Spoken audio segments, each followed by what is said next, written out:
ಪ್ರಿಯ ನಿರೀಕ್ಷಕರೇ ನಮಸ್ಕಾರ. ಬೀರ್ಬಲ್ನ ವಿಶೇಷ ಕಾರ್ಯಕ್ರಮಕ್ಕೆ ಆತ್ಮೀಯವಾದ ಸ್ವಾಗತ. ವೀಕ್ಷಕರ, ಹರಿಯಾಣ ರಾಜ್ಯದಲ್ಲಿ ಬಾವಲ್ ಅನ್ನೋ ಹೆಸರಿನ ಒಂದು ಪ್ರಮುಖ ವಿಧಾನಸಭಾ ಕ್ಷೇತ್ರ ಇದೆ. ಈ ಬಾವಲ್ ವಿಧಾನಸಭಾ ಕ್ಷೇತ್ರದಿಂದ ಕಾಂಗ್ರೆಸ್ ಪಕ್ಷದ ಒಬ್ಬ ಮಹಿಳಾ ನಾಯಕಿ ಚುನಾವಣೆಗೆ ಸ್ಪರ್ಧಿಸೋದಕ್ಕೆ ಟಿಕೆಟ್ ಬಯಸಿದ್ರು. ಆದರೆ ಅವರು ಟಿಕೆಟ್ ಕೇಳೋಕೆ ಅಂತ ಹೋದಾಗ ಟಿಕೆಟ್ ನೀಡುವ ಬದಲಾಗಿ ಕಾಂಗ್ರೆಸ್ ಪಾರ್ಟಿ ಸುಮಾರು 5 ಕೋಟಿ ರೂಪಾಯಿಯನ್ನು ಡಿಮ್ಯಾಂಡ್ ಮಾಡುತ್ತಂತೆ. ಈ ಹಣದ ಬೇಡಿಕೆಯನ್ನು ಇಟ್ಟವರಲ್ಲಿ 5 ಪ್ರಮುಖ ಹೆಸರುಗಳು ಮುನ್ನೆಲೆಗೆ ಬರ್ತವೆ. ಅದರಲ್ಲಿ ಮೊದಲನೇದಾಗಿ ಗಾಂಧಿ ಕುಟುಂಬದ ಓರ್ವ ಸದಸ್ಯೆಯ ಹೆಸರು ಕೂಡ ಬರುತ್ತೆ. ಅದು ಕೂಡ ವಾಟ್ಸಾಪ್ ಚಾಟ್ಗಳ ಮೂಲಕ ಬಹಿರಂಗ ಆಗುತ್ತೆ. ಎರಡನೇದಾಗಿ ಕಾಂಗ್ರೆಸ್ ಪಕ್ಷದ ಸಂಘಟನಾ ಪ್ರಧಾನ ಕಾರ್ಯದರ್ಶಿ KC ವೇಣುಗೋಪಾಲ್ ಅವ್ರ ಮೇಲೆ ಕೂಡ ಗಂಭೀರ ಆರೋಪಗಳು ಕೇಳಿಬಂದಿದೆ. ಇನ್ನು ಮೂರನೇ ಹೆಸರು ಕೇರಳದ ಕಾಂಗ್ರೆಸ್ ಸಂಸದ ಮತ್ತು ರಾಹುಲ್ ಗಾಂಧಿ ಅವರ ಅತ್ಯಂತ ಆಪ್ತ ಅಂತ ಹೇಳಲ್ಪಡುವಂತಹ K ಸುರೇಶ್ ಅವರು. ಇನ್ನುಳಿದಾಗೆ 2 ವ್ಯಕ್ತಿಗಳು ಪ್ರಮುಖ ನಾಯಕರ ಆಪ್ತ ಕಾರ್ಯದರ್ಶಿಗಳು ಅಂದರೆ PA ಆಗಿದ್ದಾರೆ. ಒಬ್ಬರು ಪ್ರಿಯಾಂಕಾ ಗಾಂಧಿ ವಾದ್ರಾ ಅವರ PA ಸದಾಕ್, ಮತ್ತೊಬ್ಬರು KC ವೇಣುಗೋಪಾಲ್ ಅವರ PA ಅನಾಸ್. ಈ ಇಡೀ ಘಟನೆಯನ್ನ ಕಾಂಗ್ರೆಸ್ ಮಹಿಳಾ ಸೆಕ್ರೆಟರಿಯ ಪತಿ ಗೌರವ್ ಕುಮಾರ್ ಅವರು ಬಯಲಿಗೆಳೆದಿದ್ದಾರೆ.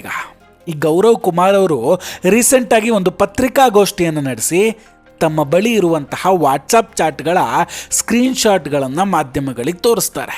ಈ ವಾಟ್ಸಾಪ್ ಚಾಟ್ಗಳ ಆಧಾರದ ಮೇಲೆ ಕಾಂಗ್ರೆಸ್ ಪಕ್ಷ ತನ್ನ ಪತ್ನಿಗೆ ಹರಿಯಾಣದ ಬಾವಲ್ ಕ್ಷೇತ್ರದಿಂದ ಟಿಕೆಟ್ ನೀಡೋದಕ್ಕೆ 5 ಕೋಟಿ ರೂಪಾಯಿಗಳನ್ನು ವಸೂಲಿ ಮಾಡೋದಕ್ಕೆ ಪ್ರಯತ್ನ ಪಟ್ಟಿದೆ, ಹೀಗಂತ ನೇರವಾಗಿ ಆರೋಪ ಮಾಡ್ತಾರೆ. ಅಷ್ಟೇ ಅಲ್ಲದೆ ಈಗಾಗಲೇ ಕಾಂಗ್ರೆಸ್ ಪಾರ್ಟಿ ನಮ್ಮಿಂದ 1,60,00,000 ರೂಪಾಯಿಗಳನ್ನು ವಸೂಲಿ ಮಾಡಿಕೊಂಡಿದೆ ಅಂತಲೂ ಹೇಳ್ತಾರೆ. ಈ ಹಣವನ್ನು KC ವೇಣುಗೋಪಾಲ್ ಅವರ PA ಅನಾಸ್ ಮೂಲಕ ಕಳಿಸಿದ್ರಂತೆ. ವಿಶೇಷ ಅಂದರೆ ಈ ಹಣವನ್ನು KC ವೇಣುಗೋಪಾಲ್ ಅವರ ಸಂಸದೀಯ ಸಂಬಳದ ಖಾತೆಗೆ ವರ್ಗಾಯಿಸಲಾಗಿದೆ ಅಂತ ಗೌರವ್ ಕುಮಾರ್ ಹೇಳ್ತಾರೆ. ಇಲ್ಲಿ ಇದ್ಯಾವುದು ಘಟನೆಗಳು ಹೊರಗೆ ಬರ್ತಾ ಇರಲಿಲ್ಲ. ಆದರೆ ಅಲ್ಲೊಂದು ಉಲ್ಟಾ ಆಗುತ್ತೆ. ಹಣ ನೀಡಿದ್ರೂ ಸಹ ಅವರ ಪತ್ನಿಗೆ ಚುನಾವಣಾ ಟಿಕೆಟ್ ಸಿಗೋದಿಲ್ಲ. ಸೊ ಈ ಕಾರಣದಿಂದ ಗೌರವ್ ಕುಮಾರ್ ಅವರು ತಾನು ನೀಡಿದ ಹಣವನ್ನು ವಾಪಸ್ ನೀಡುವಂತೆ ಕಾಂಗ್ರೆಸ್ ನಾಯಕರಿಗೆ ಒತ್ತಾಯ ಮಾಡ್ತಾರೆ. ಆಗಲೇ ನೋಡಿ ಎಡವಟ್ಟಾಗೋದು. ಈ ಸಂದರ್ಭದಲ್ಲಿ ಕಾಂಗ್ರೆಸ್ ನಾಯಕರೊಂದಿಗೆ ನಡೆದಂತಹ ಸುದೀರ್ಘ ಚರ್ಚೆಯಲ್ಲಿ ಸುಮಾರು 30 ಲಕ್ಷ ರೂಪಾಯಿಗಳಷ್ಟು ಸದ್ಯಕ್ಕೆ ವಾಪಸ್ ನೀಡೋದಾಗಿ ಭರವಸೆಯನ್ನು ಕೊಡ್ತಾರಂತೆ. ಆದರೆ ಹಣ ಮಾತ್ರ ವಾಪಸ್ ಬರಲಿಲ್ಲ. ಸೊ ಈ ವಿಷಯದ ಬಗ್ಗೆ ಮಾತಾಡೋದಕ್ಕೆ ಗೌರವ್ ಕುಮಾರ್ ಅವರು ಪ್ರಿಯಾಂಕಾ ಗಾಂಧಿ ಅವರನ್ನು ಭೇಟಿಯಾಗೋದಕ್ಕೆ ಪ್ರಯತ್ನ ಪಡ್ತಾರೆ. ಆದರೆ ಪ್ರಿಯಾಂಕಾ ಗಾಂಧಿ ಅವರು ಕೂಡ ಇವರನ್ನು ತರಾಟೆಗೆ ತೆಗೆದುಕೊಳ್ತಾರೆ. ಜೊತೆಗೆ ಇವರಿಗೆ ಬೈದು ಕಳಿಸ್ತಾರಂತೆ. ಈಗ ಈ ಇಡೀ ಹಗರಣದ ಹಿಂದೆ ಒಂದು ದೊಡ್ಡ ಜಾಲವೇ ಇದೆ ಅನ್ನೋ ಅನುಮಾನ ದಟ್ಟವಾಗಿ ಕಾಡ್ತಾ ಇದೆ. KC ವೇಣುಗೋಪಾಲ್ ರಾವ್ ಕೇರಳದವರು, ಪ್ರಿಯಾಂಕಾ ಗಾಂಧಿ ವಯನಾಡು ಸಂಸದರು, ಜೊತೆಗೆ K ಸುರೇಶ್ ಕೂಡ ಕೇರಳದ ಸಂಸದರು. ವೀಕ್ಷಕರ, ನಿಮಗೆ ಇನ್ನೊಂದು ವಿಷಯ ಗೊತ್ತಿರಲಿ. 2024ರಲ್ಲಿ ಪ್ರಿಯಾಂಕಾ ಗಾಂಧಿ ವಯನಾಡ್ನಿಂದ ಸ್ಪರ್ಧೆ ಮಾಡಿದಾಗಲೂ ಕೂಡ ಇಂತಹದ್ದೇ ಒಂದು ಘಟನೆ ನಡೆದಿತ್ತು.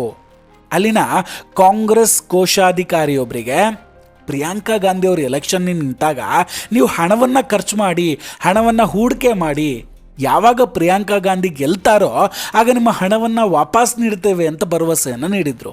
ಆ ಕೋಶಾಧಿಕಾರಿ ಇವರ ಮಾತುಗಳನ್ನು ನಂಬಿ ತನ್ನ ಸ್ವಂತ ಮನೆಯನ್ನು ಅಡ ಇಟ್ಟು ಬ್ಯಾಂಕ್ ಲೋನ್ ಪಡೆದು ಕೋಟಿ ಕೋಟಿ ರೂಪಾಯಿಗಳನ್ನು ಖರ್ಚು ಮಾಡ್ತಾರೆ. ಆದರೆ ಚುನಾವಣೆ ಗೆದ್ದ ಮೇಲೆ ಯಾವ ಹಣವೂ ವಾಪಸ್ ಬರಲಿಲ್ಲ. ಸಾಲಗಾರರ ಕಾಟ ತಾಳಲಾರ್ದೆ ಕೊನೆಗೆ ಆತ್ಮಹತ್ಯೆ ಮಾಡ್ಕೊಳ್ಬೇಕಾಯ್ತು. ಅದಾದ ನಂತರ ಅವರ ಮಗ ಮತ್ತು ಸೊಸೆ ಕೂಡ ಆತ್ಮಹತ್ಯೆಗೆ ಶರಣಾಗ್ತಾರೆ. ಇದರ ಬಗ್ಗೆ ಆಲ್ರೆಡಿ ಹಿಂದೊಮ್ಮೆ ನಾವು ವಿಡಿಯೋವನ್ನು ಮಾಡಿ ಹೇಳಿದ್ವಿ.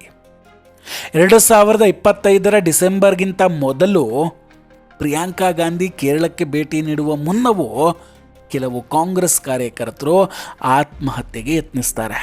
ಜೊತೆಗೊಬ್ಬರು ಮೃತಪಟ್ಟಿದ್ದಾರೆ ಅನ್ನೋ ಸುದ್ದಿಗಳು ಕೂಡ ಇದೆ. ಈ ಪರಿಸ್ಥಿತಿಯನ್ನು ಸರಿಪಡಿಸೋಕೆ ಪ್ರಿಯಾಂಕಾ ಅಲ್ಲಿ 15ರಿಂದ 20 ದಿನಗಳ ಕಾಲ ತಂಗಿದ್ರು. ಇಂತಹ ಭ್ರಷ್ಟಾಚಾರದ ಆರೋಪಗಳು ಕೇವಲ ಹರಿಯಾಣ ಅಥವಾ ಕೇರಳಕ್ಕೆ ಸೀಮಿತ ಆಗಿಲ್ಲ. ಪಂಜಾಬ್ನಲ್ಲಿ ನವಜೋತ್ ಸಿಂಗ್ ಸಿದ್ದು ಅವರ ಪತ್ನಿ ನವಜೋತ್ ಕೌರ್ ಅವರು ಕೂಡ ಮುಖ್ಯಮಂತ್ರಿ ಆಗುವುದಕ್ಕೆ 500 ಕೋಟಿ ರೂಪಾಯಿಗಳನ್ನು ನೀಡಬೇಕಾಗುತ್ತೆ ನೇರವಾಗಿ ಆರೋಪ ಮಾಡ್ತಾರೆ. ಕಾಂಗ್ರೆಸ್ ಪಕ್ಷದಲ್ಲಿ ಮುಖ್ಯಮಂತ್ರಿಯನ್ನು ಯಾರು ಆಯ್ಕೆ ಮಾಡ್ತಾರೆ ಅನ್ನೋ ಪ್ರಶ್ನೆಗೆ ಮಲ್ಲಿಕಾರ್ಜುನ್ ಖರ್ಗೆ ಅವ್ರು ಹೇಳ್ತಾರೆ, ಇದನ್ನು ನಾನು ನಿರ್ಧರಿಸೋದಕ್ಕೆ ಸಾಧ್ಯ ಇಲ್ಲ, ಹೈಕಮಾಂಡ್ ಅಂದರೆ ಗಾಂಧಿ ಕುಟುಂಬ ತೀರ್ಮಾನ ಮಾಡುತ್ತೆ ಅಂತ. ಇದು ಭ್ರಷ್ಟಾಚಾರದ ಹಣ ಎಲ್ಲಿಗೆ ತಲುಪುತ್ತೆ ಅನ್ನೋ ಸೂಚನೆಯನ್ನು ನೀಡುತ್ತೆ ನೋಡಿ. ಬಿಹಾರದಲ್ಲಿ ಕೂಡ ಕೃಷ್ಣ ಅಲ್ಲಾವೂರು ಅವರ ಮೇಲೆ ಟಿಕೆಟ್ ಹೆಸರಿನಲ್ಲಿ ಹಣ ಪಡೆದ ಆರೋಪ ಕೇಳಿಬಂದಿತ್ತು. ಮಧ್ಯಪ್ರದೇಶ ಚುನಾವಣೆಯಲ್ಲೂ ಇಂತಹದ್ದೇ ದೂರುಗಳು ಬಂದಿದ್ವು. ತೆಲಂಗಾಣದ ಮುಖ್ಯಮಂತ್ರಿ ರೇವಂತ್ ರೆಡ್ಡಿ ಅವರು ಕೂಡ ತಾವು ಕಾಂಗ್ರೆಸ್ ಪಕ್ಷಕ್ಕೆ 100 ಕೋಟಿ ರೂಪಾಯಿಗಳ ಫಂಡಿಂಗ್ ಮಾಡಬಲ್ಲೆ ಅಂತ ಹೇಳಿಕೆ ನೀಡ್ತಾರೆ. ಈ ಹಿಂದೆ ಇಂತಹ ಆರೋಪಗಳಲ್ಲಿ ಕೇವಲ ಕೆಳಹಂತದ ನಾಯಕರು ಅಥವಾ ಕೋಶಾಧಿಕಾರಿಗಳ ಹೆಸರು ಕೇಳಿಬರ್ತಿತ್ತು. ಆದರೆ ಈಗ ಮೊದಲ ಬಾರಿಗೆ ನೇರವಾಗಿ ಪ್ರಿಯಾಂಕಾ ಗಾಂಧಿ ವಾದ್ರಾ ಅವರ ಹೆಸರೇ ಕೇಳಿಬರ್ತಾ ಇದೆ. ಯಾಕಂದರೆ ಅವರ ಆಪ್ತ ಕಾರ್ಯದರ್ಶಿ ಸದಾಕ್ ಇದರಲ್ಲಿ ಭಾಗಿಯಾಗಿದ್ದಾರೆ ಅಂತ ಹೇಳಲಾಗ್ತಾ ಇದೆ. ಇಲ್ಲಿವರೆಗೂ ಪ್ರಿಯಾಂಕಾ ಅವರು ತಮ್ಮ PA ವಿರುದ್ಧ ಯಾವುದೇ ಕ್ರಮವನ್ನು ತೆಗೆದುಕೊಳ್ಳದೇ ಇರೋದು ಕೂಡ ತುಂಬ ಅನುಮಾನಕ್ಕೆಡೆ ಮಾಡಿಕೊಟ್ಟಿದೆ. ನೋಡಿ, 2022ರ ಉತ್ತರ ಪ್ರದೇಶದ ಚುನಾವಣೆ ಸಮಯದಲ್ಲಿ ಕೂಡ ಪ್ರಿಯಾಂಕಾ ಗಾಂಧಿಯವರ PA ಹಣ ಕೇಳಿದ್ದಾರೆ ಹೀಗಂತ ಮಹಿಳಾ ಕಾಂಗ್ರೆಸ್ ನಾಯಕಿಯೊಬ್ಬರು ಆರೋಪವನ್ನು ಮಾಡಿದರು. ಆದರೂ ಕೂಡ ಗಾಂಧಿ ಕುಟುಂಬ ಮೌನವಾಗಿ ಉಳಿದಿತ್ತು. ಅದಕ್ಕೆ ಸಾಕಷ್ಟು ಪ್ರಶ್ನೆಗಳು ಕೂಡ ಹುಟ್ಟುಕೊಂಡಿತ್ತು. BJP ವಕ್ತಾರ ಪ್ರದೀಪ್ ಭಂಡಾರಿಯವರು ಈ ಬಗ್ಗೆ ಪತ್ರಿಕಾಗೋಷ್ಠಿಯನ್ನು ನಡೆಸಿ, ರಾಹುಲ್ ಗಾಂಧಿ ಅವರು ಕಳೆದ 20 ವರ್ಷಗಳಿಂದ ಯಾವುದೇ ಉದ್ಯೋಗ ಅಥವಾ ವ್ಯವಹಾರವನ್ನು ಹೊಂದಿಲ್ಲದೆ ಇದ್ದರೂ ಕೂಡ ಅವರಿಗೆ ಇಷ್ಟೊಂದು ಹಣ ಎಲ್ಲಿಂದ ಬರುತ್ತೆ ಅಂತ ಪ್ರಶ್ನೆ ಮಾಡಿದ್ದಾರೆ. ಕಾಂಗ್ರೆಸ್ ಅಧಿಕಾರದಲ್ಲಿದ್ದಾಗ ದೇಶವನ್ನು ಲೂಟಿ ಮಾಡ್ತಿದ್ರು, ಈಗ ಅಧಿಕಾರದಲ್ಲಿಲ್ಲ. ಆದರೂ ಕೂಡ ಟಿಕೆಟ್ ಮಾರಾಟ ಮಾಡುವಂತಹ ಹೊಸ ವ್ಯವಹಾರವನ್ನು ಗಾಂಧಿ ಕುಟುಂಬ ತೆರೆದುಕೊಂಡಿದೆ. ಈ ಆರೋಪಗಳನ್ನು ಮಾಡಿರೋದು BJP ನಾಯಕರಲ್ಲ, ಬದಲಾಗಿ ಕಾಂಗ್ರೆಸ್ ಪಕ್ಷದ ಸ್ವಂತ ಕಾರ್ಯಕರ್ತರು ಮತ್ತು ನಾಯಕರೇ ಆಗಿದ್ದಾರೆ ಅನ್ನೋದು ಇಲ್ಲಿ ತುಂಬ ವಿಶೇಷ ಆಗುತ್ತೆ. ನೋಡ್ತಾ ಇರಬೇಕಾದ್ರೆ ಮುಂದಿನ ದಿನಗಳಲ್ಲಿ ಕಾಂಗ್ರೆಸ್ ಕಾರ್ಯಕರ್ತರೆ ಗಾಂಧಿ ಕುಟುಂಬದ ಹಗರಣಗಳನ್ನು ಒಂದೊಂದಾಗೆ ಬಯಲು ಮಾಡ್ತಾ ಬರ್ತಾರೆ. ಇದು ಅದಕ್ಕೆ ಮುನ್ಸೂಚನೆ ಅಷ್ಟೇ. ಗಾಂಧಿ ಕುಟುಂಬಕ್ಕೆ ದೊಡ್ಡ ರಾಜಕೀಯ ಸಂಕಷ್ಟ ಎದುರಾಗೋದಂತೂ ಸತ್ಯ. ವೀಕ್ಷಕರ, ಇದೆಲ್ಲದರ ಬಗ್ಗೆ ನಿಮ್ಮ ಅಭಿಪ್ರಾಯ ಏನು? ದಯವಿಟ್ಟು ಕಮೆಂಟ್ ಮಾಡಿ ತಿಳಿಸಿ. ನಾವು ಕೊಟ್ಟಂತಹ ಮಾಹಿತಿಗಳು ನಿಮಗಿಷ್ಟ ಆಗಿದ್ದರೆ ವಿಡಿಯೋವನ್ನು ಲೈಕ್ ಮಾಡಿ ಹಾಗೂ ಶೇರ್ ಮಾಡಿ. ಇನ್ನೂ ಕೂಡ ನಮ್ಮ ಬೀರ್ಬಲ್ ಚಾನಲನ್ನು ಸಬ್ಸ್ಕ್ರೈಬ್ ಮಾಡಿಲ್ಲ ಅಂದರೆ ಈ ಕೂಡಲೇ ಸಬ್ಸ್ಕ್ರೈಬ್ ಮಾಡಿ ಹಾಗೂ ಬೆಲ್ ಐಕಾನನ್ನು ಕ್ಲಿಕ್ ಮಾಡಿ. ನಮಸ್ಕಾರ, ಟೇಕ್ ಕೇರ್ ಆ್ಯಂಡ್ ಬಾಯ್ ಬಾಯ್. ಮತ್ತೆ ಭೇಟಿಯಾಗೋಣ. ಜೈ ಹಿಂದ್.